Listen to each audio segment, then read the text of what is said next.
వ్యవసాయ రంగంలో నీటి పాత్ర ఎంతో ప్రాముఖ్యమైంది. నీరు జీవనాధారం. మొట్టమొదట వ్యవసాయం చాలా వరకు వర్షాధారితంగానే ఉండేది. కాలక్రమేణా చెరువుల కింద వ్యవసాయం చేయటం ప్రారంభమైంది. భారతదేశంలో చూస్తే చాలామంది రాజులు వ్యవసాయమే ముఖ్యమైన వృత్తి కాబట్టి, వ్యవసాయం ద్వారానే ఆదాయం వస్తుంది కాబట్టి,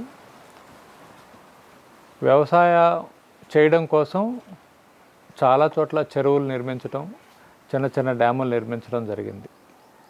మనకున్న ఆధారాలను చూస్తే దాదాపు ఒక 1500 సంవత్సరాల క్రితమే కావేరీ పరివాహక ప్రాంతంలో నదికి అడ్డంగా ఆనకట్టలు కట్టి నీళ్ళని ఉపయోగించుకొని దాదాపు 500 రకాలైనటువంటి వరి ధాన్యాన్ని పండించిన చరిత్ర మనకి డాక్యుమెంట్ అయి ఉంది.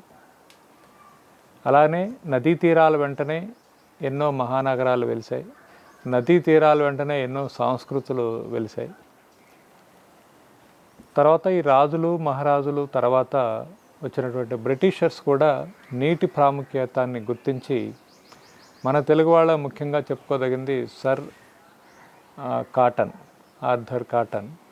ఆయన గోదావరి పైన ధవళేశ్వరం వద్ద ఒక ఆనకట్ట కట్టి వృధాగా సముద్రంలోకి పోతున్నటువంటి లక్షల క్యూసెక్కుల నీటిని దారి మళ్లించి బ్రహ్మాండంగా గోదావరి జిల్లాలు, అలానే కొంత పార్ట్ ఆఫ్ కృష్ణా జిల్లాకి ఆ నీటి వనరుల్ని మళ్లించి ఆ ప్రాంతాన్నంతా సస్యశ్యామలం చేశారు.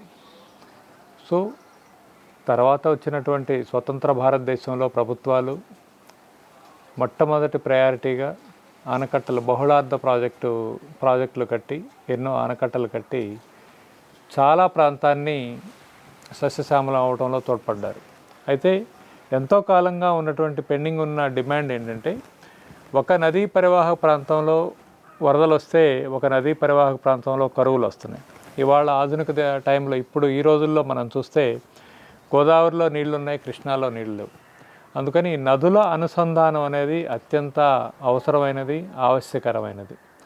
సో ఒక రైతు సమాజంగా మనందరం ప్రభుత్వాలని ఈ నదులు అనుసంధానించే దిశగా ముందుకు నడిచేటట్లుగా మనం ఒత్తిడి తీసుకొద్దాం. Thank you.